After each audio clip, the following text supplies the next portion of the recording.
শীতকাল মানেই কিন্তু স্নান করার পরে একটু রোদ না হলে যেন চলেই না। তাই দেখো স্নান দান করে আমি বারান্দায় এসে দাঁড়িয়ে পড়লাম একটু রোদ পোয়াবো বলে। আর এবার যাবো আমি মন্দিরে তাড়াতাড়ি করে। আর আমাদের সুন্দরী সোনাও কিন্তু দেখো রোদের মধ্যে শুয়ে আছি, কি সুন্দর। আমাদের না শীতকালে এই জায়গাটা না ভীষণ ভালো লাগে, ভীষণ। বাইরে পুরো বাড়িতে একদম রোদ এসে পড়ে শীতকালে, কিন্তু গরমের দিনে মানে অনেক অসুবিধা হয়।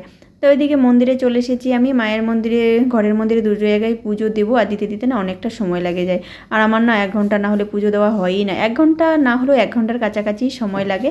এই পুজোটা দিয়ে তারপরে কিন্তু রান্না করব। আর একটু বেলা করেই আজকে ঘুম থেকে উঠেছিলাম। আর দেখো আমাদের সুন্দরী সোনা কিন্তু আমি যেখানেই যাচ্ছি ও কিন্তু পিছিয়ে পিছিয়ে এদিকে ওদিকে ঘুরঘুর করতেই থাকে, যতই দাঁড়াই না কেন। এদিকে 2 মন্দির পরিষ্কার করে রান্নাবাড়ি করে খাওয়াই দাওয়াই তারপরে ছেলেকে দিয়ে আসলাম স্কুলে। আমিই গেছিলাম। তো এবার কিন্তু আমার খাওয়ার পালা। তো এসে ভীষণ গরম লেগে গেছিলো, তো ভাবলাম প্রথমে ফ্যানটা দিব, কিন্তু না, আমার না ভীষণ কাশি হয়েছে। বেশ কয়েকদিন হয়ে গেছে কাশিটা না সারতেছে না, জানি না কেন। কতগুলো ওষুধ খেয়েছি তবু কিন্তু কাশিটা মানে একটু কমছে, কিন্তু পুরোপুরিভাবে সারতেছে না।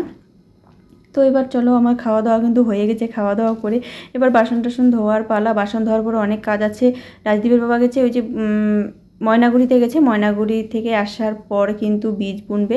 আর এবার কিন্তু এই যে অঘ্রাণ মাস শেষের দিকে, তবু কিন্তু আমাদের পালানে এখনও কোনো শাকসবজি হয়নি। আর এই সময়টা কিন্তু ভীষণ শাকসবজি হয় আমাদের পালানে, মানে অনেক অনেক সিজন চলে যাচ্ছে শাকসবজি খাওয়ার, মানে শীতের যে সবজি মানে শাক, সেটা কিন্তু খাওয়ার সময় চলে যাচ্ছে। তো কিন্তু আমাদের এখনও কিন্তু বোনা হয়নি, ওই যে পরে বৃষ্টিটা হয়েছে তার জন্যই।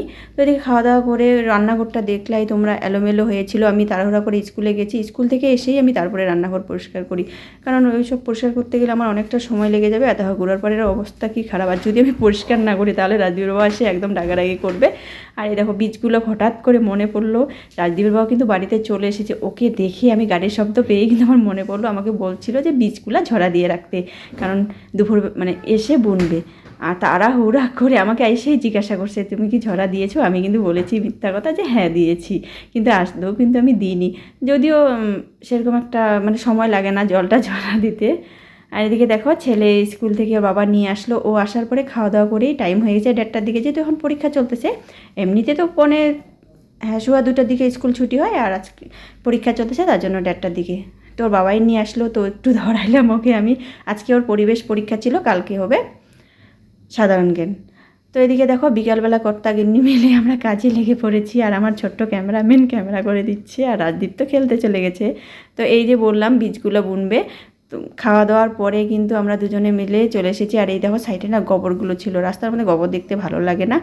আর যেহেতু এগুলো খেতেও নিবে, তার জন্য আমি উঠিয়ে, ঝরঝরা হয়ে গেছিলো মানে গোবরগুলো, আমি উঠিয়ে গোবরের ঠিকির মধ্যে রাখতেছি। আর ও হচ্ছে লাফা শাক, মানে লাফা শাকের বীজ নিয়ে আসছিলো, ভিজানোর একদম মনে ছিল না।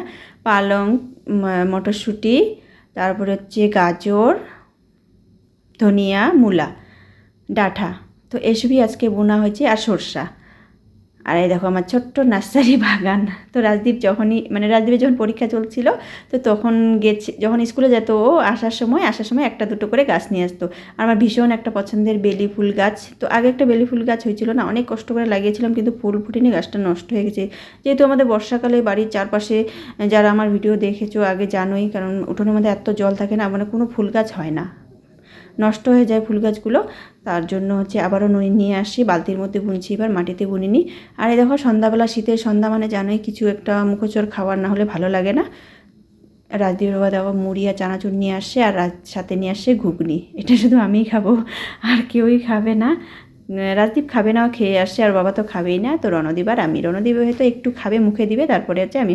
এদিকে দেখো আমি এদিকে ক্যামেরা করতেছি ভিডিও, আর বাবা এদিকে ব্যস্ত হয়ে গেছে, তাড়াতাড়ি নিয়ে আসো, তাড়াতাড়ি নিয়ে আসো। অবশেষে ওই ঘর থেকে এসে ওর মুড়ি নিয়ে চলে গেল। আর ঘুগনিটা মুখে দিয়েই তো আমার মনে হলো যে বাড়িতে হয়তো এর থেকে আমি বেশি ভালো ঘুগনি বানাইতাম। তো যাই হোক, ভালো আছে, মোটামুটি ভালো আছে, কিন্তু ঘুগনিটা আরেকটু ঝোল ঝোল থাকলে আমার কাছে বেশি ভালো লাগতো, একটু শুকনো বেশি হয়ে গেছে। তো যাই হোক, চলো সবার জন্য মুড়ির বাটি নিয়ে ঘরের মধ্যে এখন একটু বসে বসে খাবো সবাই মিলে। Tata guys.